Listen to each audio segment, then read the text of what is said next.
Friends, आप जब भी ऊपर आसमान की तरफ देखते हैं तो आपके मन में ये सवाल तो ज़रूर आया होगा कि हमारा आसमान हमेशा नीले रंग का ही क्यों होता है।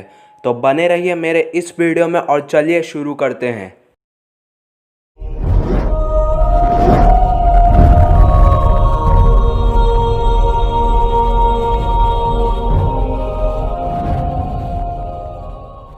आपने कभी ना कभी तो ये नज़ारा देखा ही होगा।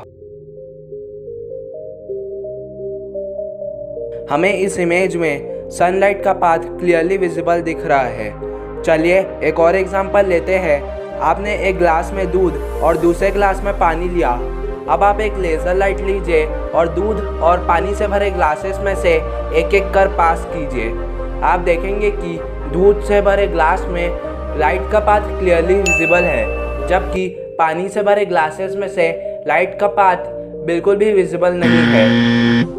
इस फिनोमिनन को हम स्कैटरिंग ऑफ लाइट कहते हैं। होता यह है कि रोशनी की एक किरण लिक्विड में मौजूद पार्टिकल्स द्वारा चारों तरफ बिखेर दी जाती है, पर पानी के पार्टिकल्स का साइज बहुत छोटा होता है, जिसके कारण वो लाइट को स्कैटर करने की कैपेबिलिटी बिल्कुल भी नहीं रखते।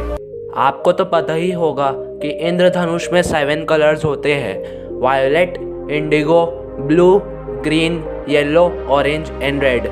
चलिए मान लीजिए आपने 10 दूध से भरे ग्लासेस को एक के पीछे एक सीधी लाइन में रख दिया और आपके पास ये रेनबो में जितने कलर्स होते हैं उन सारे कलर्स की एक एक लेज़र लाइट मौजूद है।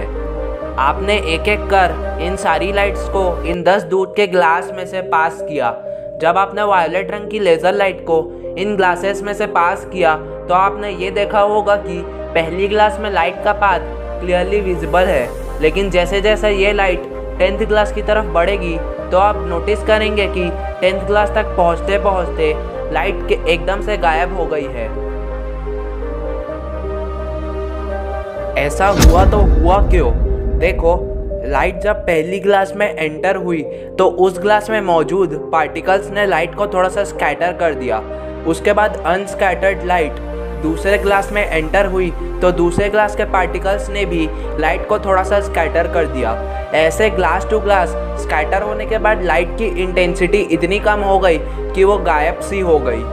लेकिन जब आपने रेड लेज़र लाइट को इन ग्लासेस में से पास किया तो आप नोटिस करेंगे कि रेड लाइट 10th ग्लास में भी विजिबल है। ऐसा इसलिए हुआ क्योंकि रेड लाइट को स्कैटर करना बहुत ज़्यादा मुश्किल है।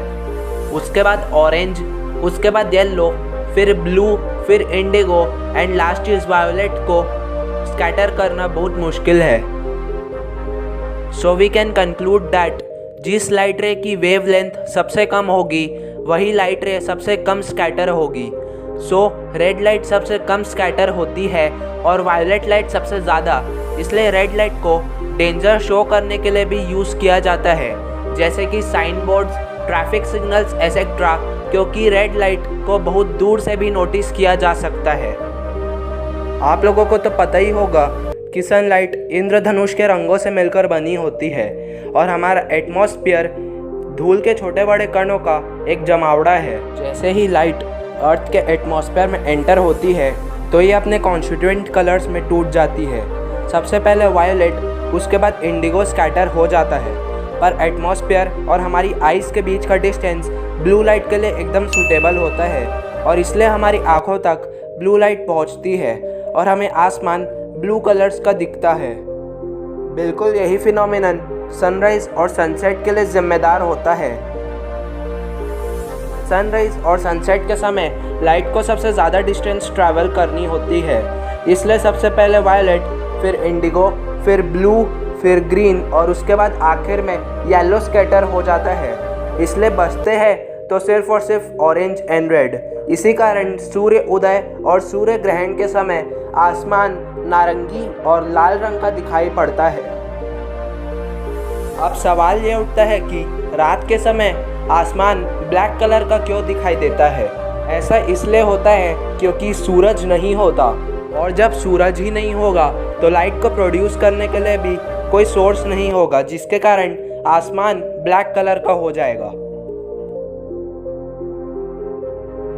मान लीजिए आप किसी हवाई जहाज़ में सफ़र कर रहे हैं, तभी आपने अपनी घड़ी में टाइम देखा दोपहर के 3 बज रहे हैं। उसके बाद आपने फ़ौरन अपनी खिड़की से बाहर देखा तो आसमान काला नज़र आ रहा है। ऐसा इसलिए हुआ क्योंकि उतनी ऊंचाई में इतनी मात्रा में डस्ट पार्टिकल्स नहीं होते जितना कि लाइट को स्कैटर करने के लिए चाहिए होते हैं, और इसी वजह से आसमान काला नज़र आता है। चांद के आसमान का काला होने के पीछे भी यही रीज़न है। चंद्रमा की ग्रेविटी इतनी कमज़ोर है कि वो कोई भी एटमॉस्फेयर को होल्ड करके रखने की कैपेसिटी बिल्कुल भी नहीं रखती, जिसके कारण वहाँ ऐसा कुछ भी मौजूद नहीं है जो लाइट को स्कैटर कर सके। तो मुझे उम्मीद है आपको मेरा ये वीडियो ज़रूर पसंद आया होगा, तो इसे जल्दी से लाइक एंड शेयर कर दीजिए एंड सब्सक्राइब कर दीजिए मेरे चैनल को। Till the next video, bye bye.